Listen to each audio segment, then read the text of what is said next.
Hi, I'm Nate with Roxy Music, a music store in LaPorte, Indiana. It's been here since 1939. We're here for a Technique Tuesday video, and today I'm just going to talk about playing a major scale on your bass guitar.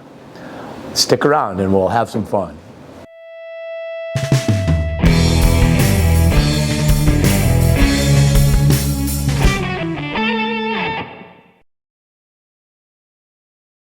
So we're going to play a major scale on this here bass guitar. I got an awesome Lakeland bass here. We're going to play an A major scale, and we're going to start on the 5th fret of the A string, and we're going to use our second finger to start with. So we're going to just play that note, the 5th fret on the E string. That's going to be our first note of our major scale. The second note of our major scale, we're going to use our pinky finger right here to play the 7th fret on the E string.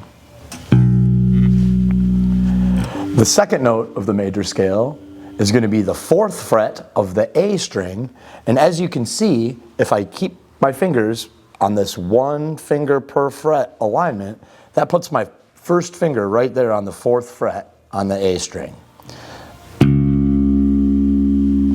The 4th note of the scale is going to be the 5th fret on the A string, and I use my middle finger for that. The 5th note of the major scale is going to be the 7th fret on the A string. I'm using my pinky. Now we're going to jump up to the D string, and we're going to play the 4th fret. Still right there, 1 finger per fret from the 4th to the 7th fret, and I'm going to play that D string 4th fret.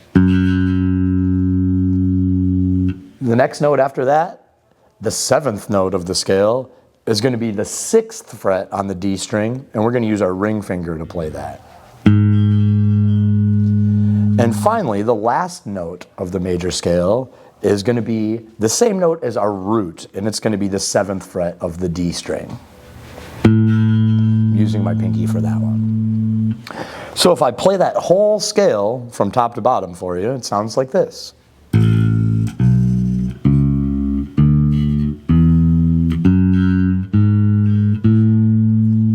Beautiful. So we use that major scale all the time in Western music. I think I'll talk about the fingerings that I'm using. So I talked about using 1 finger per fret and lining your fingers up on that fretboard. So in this case, when I'm playing an A major scale, my middle finger is going to be playing the root of my scale. That's the first note of the scale. And that's the 5th fret on the E string. There's my middle finger. So you can see from this position, all my fingers could be responsible for one different note.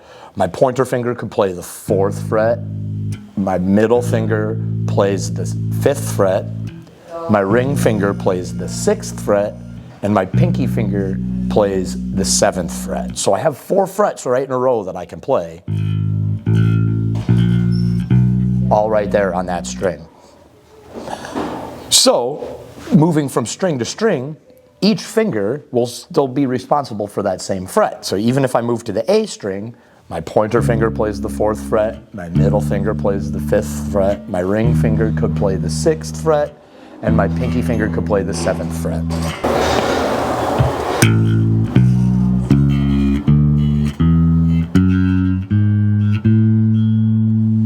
So the best way that I've found to remember this scale is to memorize which fingers I use on each string and how many notes I play on each string. So for instance, on my E string, I'm playing only 2 notes. I start with my middle finger and then I use my pinky finger.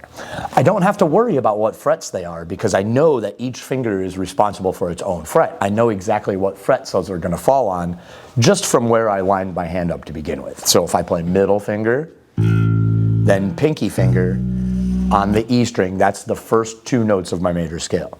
Then on my next string, the A string in this case, I'm going to play 3 different notes, and I'm going to use the fingers, the pointer finger, the middle finger, and the pinky finger right here. And when I use those 3 notes, or when I use those 3 fingers, I get the right 3 notes. can see that's pointer, middle, pinky right there. Now when I move to the D string, I have 3 notes also, and those notes are my pointer finger, my ring finger, and my pinky finger. So you noticed that we used our pinky finger on every single string, always playing that 7th fret in this case for an A major scale. I used my middle finger twice. I used that on the E string, and I used my middle finger on the A string. I used my pointer finger 2 times. I used my pointer finger on the A string, and I used my pointer finger on the D string, and I only used my ring finger 1 time. I used that on the last string, the D string. Going through it real slow, we'll use our middle finger on the E string, then we'll use our pinky finger on the E string. Moving on to the A string, we use our pointer finger, our middle finger, and our pinky finger. Then onto the D string, we use our pointer finger, our ring finger, and our pinky finger again to finish it off. One really helpful thing while you're practicing your major scales is to remember what note of the scale you're on. So many times in music we refer to these scale degrees and the chords that are built off of them when we're playing songs in the group setting.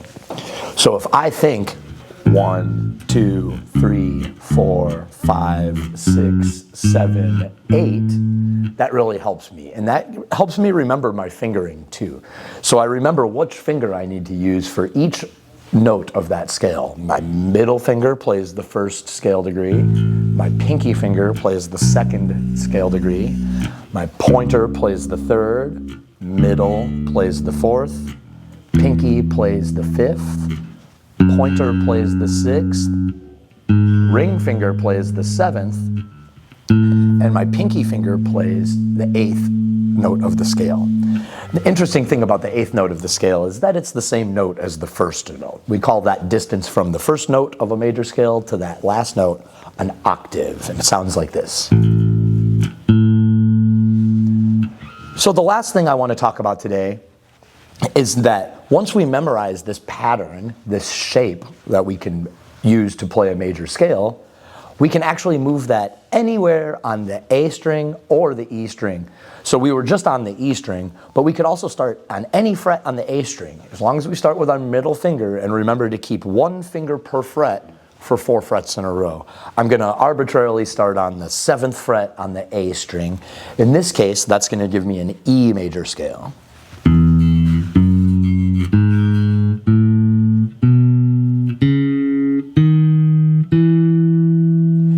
So you can see I used the same fingering and it gave me the same sound of a scale. I played different notes, but it still sounded like a major scale. Just to go over that fingering one more time, here I'm starting on the A string. We start with our middle finger to play the 1st note. Then we use our pinky finger on the same string to play the 2nd note. In this case, that's the A string. Now when I move to the next string, my 2nd string is the D string, and I will use my pointer finger. Then I use my middle finger, then my pinky finger.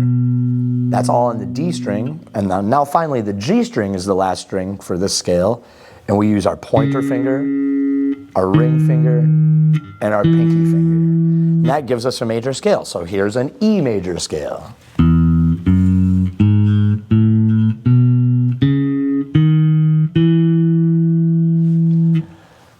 Let's go back to the E string and show you one more. We'll do a G major scale. That's starting from the 3rd fret on the low E string.